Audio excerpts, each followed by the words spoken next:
الشيطان الرجيم بسم الله الرحمن الرحيم. Let us now begin in Allah's blessed name. What is the Khilafah? The Khilafah is state and government in Islam. What is Islam?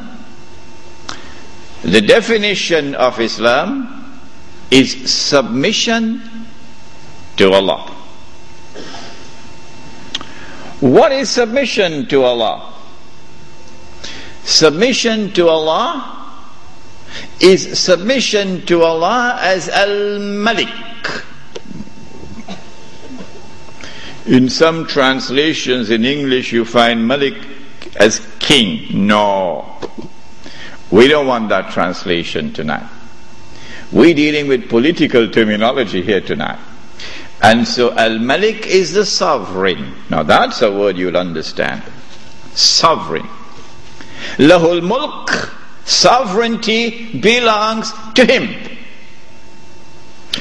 And so to submit to Allah in Islam is to submit to Allah as sovereign who possesses sovereignty.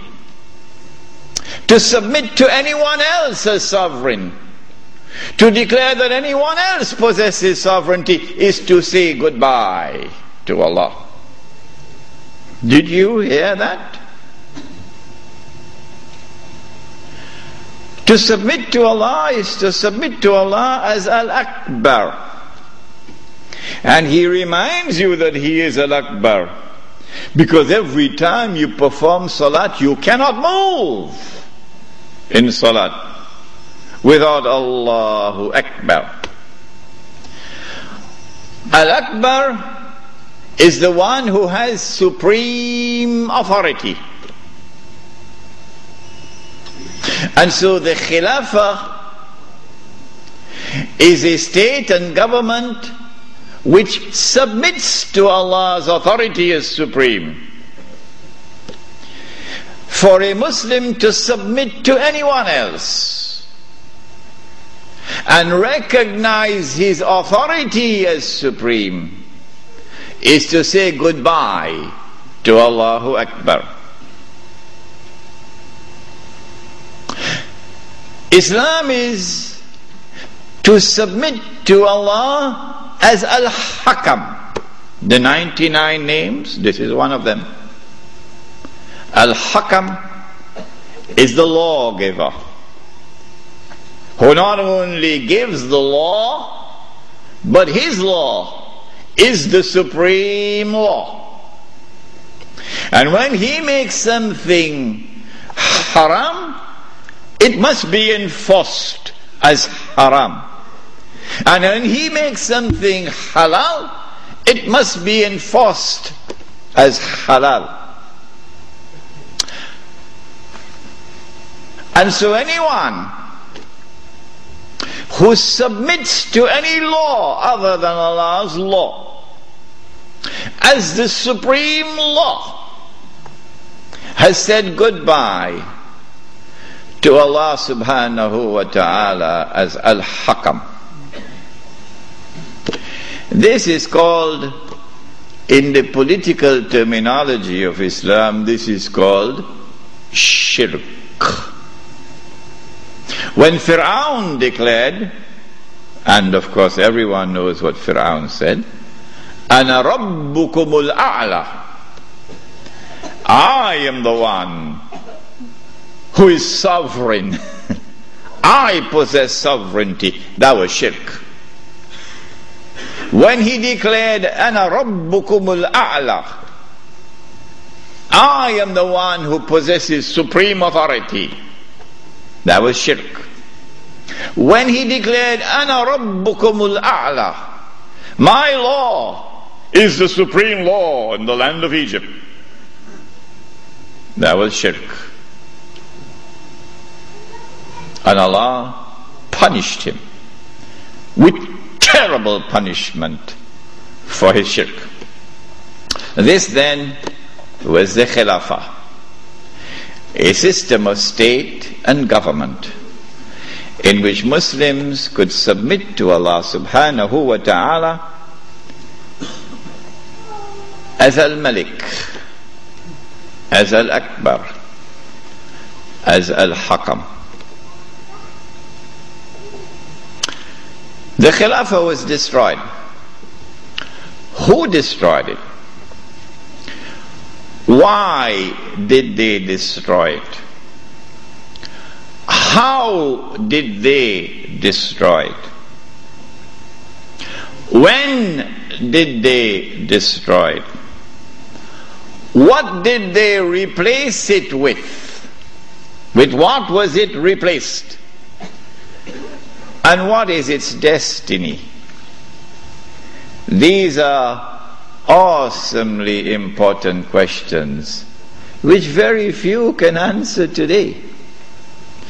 There is a book outside which was not written as an attack on a religious movement, the Wahhabi movement, no.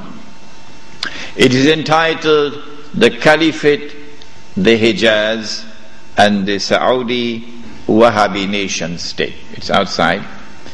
And it answers all of these questions.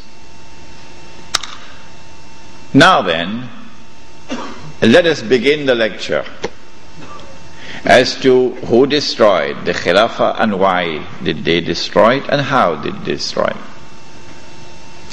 When you read this book, Jerusalem in the Quran, and when you listen to the lecture next Monday, then you'll know that the Jews had in their heart, as they still have to this day, this conviction that it is their destiny.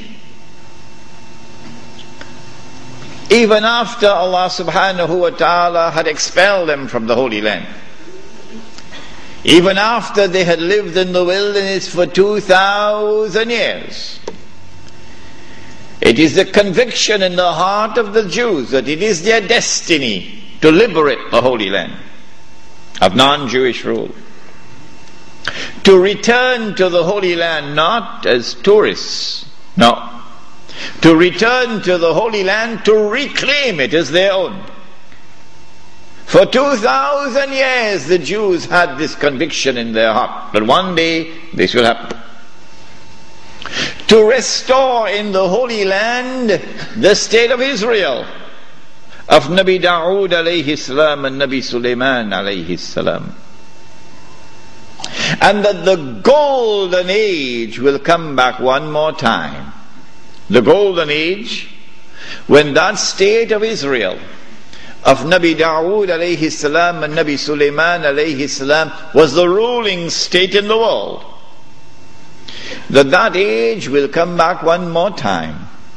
And so the state of Israel, when it is restored, will eventually become the ruling state in the world. This was the conviction of the Jews.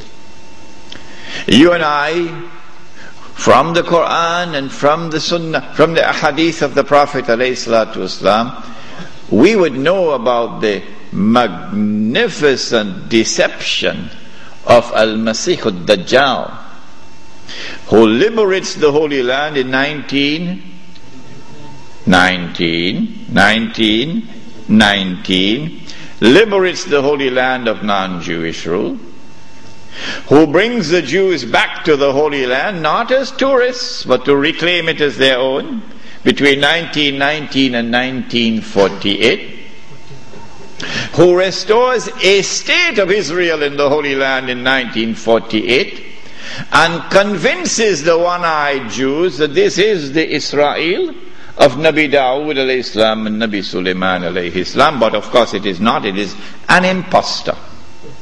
But they accept it and they embrace it. And that this Israel is about to become the ruling state in the world, replacing the United States of America. Those who differ with me, who say, well, we never read this in our books, where did he get this from? This must be false. My answer to them is just wait and see. Just wait and see.